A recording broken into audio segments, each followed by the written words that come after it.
Le Grand Défi Bâtir ma région, en gros, c'est un concours qui s'adresse aux élèves du primaire, du secondaire, de la formation professionnelle et de l'éducation des adultes.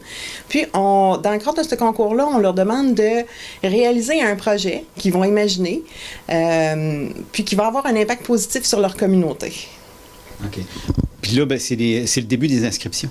Oui, là, on vient de lancer les inscriptions cette semaine. Il y a déjà des gens qui s'inscrivent. Les gens connaissent un petit peu le Grand Défi, mais c'est sûr qu'on vise toujours à rejoindre des nouvelles personnes. De quelle manière ça fonctionne pour les jeunes qui sont intéressés? En fait, la première étape, c'est que les jeunes doivent avoir une idée. Où ils peuvent communiquer avec nous s'ils sont pas trop sûrs. Ils veulent réaliser un projet, ils savent pas trop. Ils peuvent communiquer avec nous, puis on va les aider à trouver leur idée de projet. Ils vont sur le site web, ils s'inscrivent. Et à ce moment-là, ils doivent avoir une idée puis un accompagnateur adulte.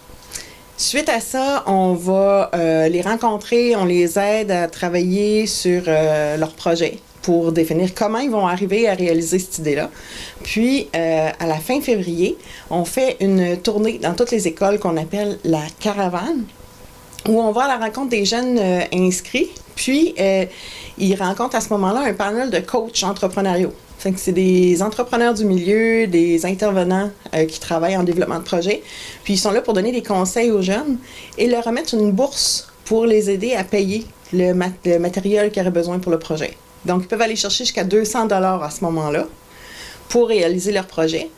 Puis la dernière étape, c'est quand le projet est réalisé, ils montent un kiosque pour le présenter à la population lors d'un salon ouvert au grand public.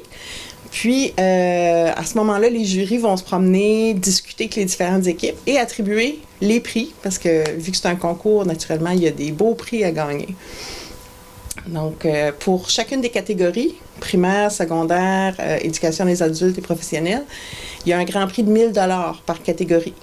Puis ça, c'est pour chaque secteur. Dans le fond, moi, je m'occupe du secteur de la MRC de Bonaventure, c'est de Chigawek à New Richmond. Il y a les mêmes prix à gagner aussi là, de Maria à Matapédia, etc. Puis ça se fait partout à travers la Gaspésie puis les Îles-de-la-Madeleine. Puis là, le salon, les exposants, ils vont exposer. C'est quand? Le salon, c'est début mai. Donc, ça leur laisse toute l'année scolaire pour compléter leur projet, le peaufiner, puis monter leur présentation pour le kiosque. Même si le projet est fini bien avant ça, ça n'a pas besoin. Le projet n'a pas besoin de s'échelonner sur toute l'année scolaire, mais c'est à la fin de l'année scolaire là, qu'ils vont le présenter au public. Puis ceux qui ont besoin d'informations supplémentaires, ils vous ont rejoint comment? Ils peuvent communiquer avec le Carrefour Jeunesse Emploi de leur secteur ou aller directement sur le site web du Grand Défi. Il y a les coordonnées de tous les agents d'entrepreneuriat des Carrefour Jeunesse Emploi qui peuvent les aider. Donc, le site web, c'est le défibâtirmarégion.com. Ça peut être pour n'importe quel projet, là.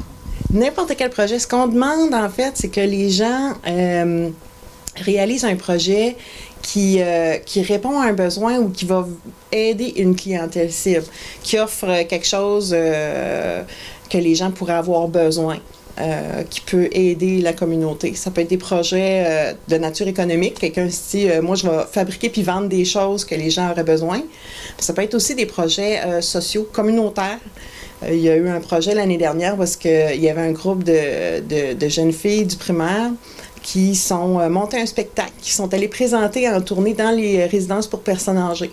Parce qu'eux autres, ils trouvaient que les personnes âgées, souvent, manquaient de loisirs ou avaient envie de voir des jeunes personnes.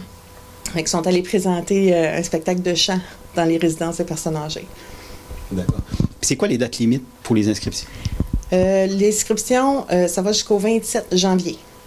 Donc, les gens ont vraiment le temps là, de penser à leur projet. Puis, quand ils sont inscrits, on communique avec eux pour leur donner l'information nécessaire. Puis, on leur offre aussi un cahier du participant dans lequel ils peuvent consigner leur projet. Puis, on sert de cet outil-là pour les aider à monter leur projet là, dès qu'ils sont prêts.